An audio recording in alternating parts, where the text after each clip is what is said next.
우리는 일본에게 사과를 받아야 합니다. 이건 단순한 감정의 문제가 아니라 정의의 문제입니다.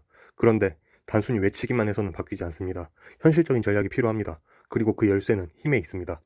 생각해보면 일본은 왜 아직도 제대로 된 사과를 하지 않을까요? 우리가 아무리 목소리를 높여도 그들은 고개를 숙이지 않습니다. 그 이유는 간단합니다. 일본은 한국을 반드시 필요로 하는 나라로 여기지 않기 때문입니다. 없으면 불편하긴 하겠지만 굳이 절박하진 않은 존재. 그래서 사과하지 않아도 된다고 믿는 것입니다.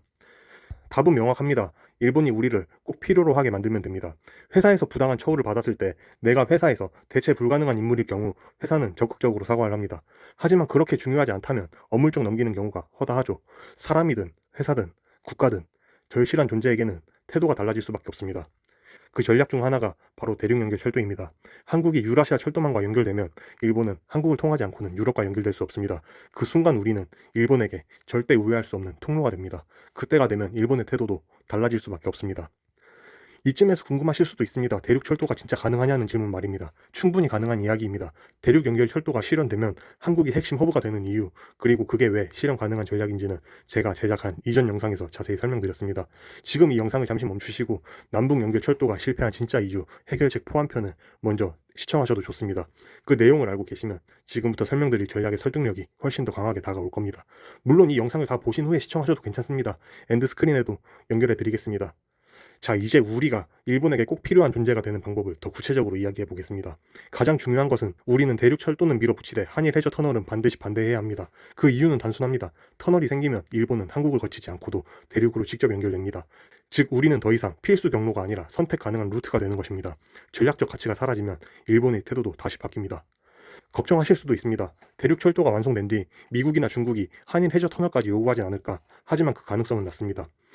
먼저 미국은 한국 철도를 통해 이미 충분한 경제적 이익과 공급망 경로를 확보할 수 있습니다. 굳이 정치적 부담을 무릅쓰고 한국이 반대하는 해저 터널까지 밀어붙일 이유가 없습니다. 중국도 마찬가지입니다. 이미 육상 루트를 가지고 있고 일본이 대륙에 깊숙이 개입하는 걸 반기지 않을 가능성이 높습니다. 따라서 한국이 분명하게 반대 입장을 유지한다면 미국도 중국도 이를 이해하고 넘어갈 수 있는 사안입니다. 결국 전략은 단순합니다. 한국이 대륙 철도의 중심이 되고 일본은 그 철도를 이용하려면 우리를 거쳐야만 하는 구조. 그 구조 안에서 우리는 선택이 아닌 필수가 됩니다. 그때 일본은 달라질 수밖에 없습니다. 그리고 우리는 말할 수 있습니다. 늦었지만 이제라도 사과할 준비가 되었습니까? 그렇게 되면 일본은 독도에 대해서도 감히 언급조차 못하는 처지가 될 것입니다. 왜냐하면 사과도 외교도 결국은 감정이 아니라 구조의 문제이기 때문입니다. 그리고 지금 당신이 원한다면 그 구조는 바뀔 수 있습니다. 일본에게 사과를 받기 위한 이 전략, 당신의 생각은 어떤가요? 댓글로 자유롭게 남겨주세요. 가능한 한 모두 읽고 저의 생각도 함께 나누겠습니다. 지금 화면에 나오는 영상은 남북철도 정책이 왜 실패했는지, 그리고 우리가 대륙철도를 어떻게 현실로 만들 수 있을지에 대한 영상입니다. 이 영상과 함께 보시면 전체 그림이 더 선명하게 보이실 겁니다. 구독과 알림 설정도 잊지 마세요. 다음 영상도 놓치지 않게요. 감사합니다. 생각하는 아빠였습니다.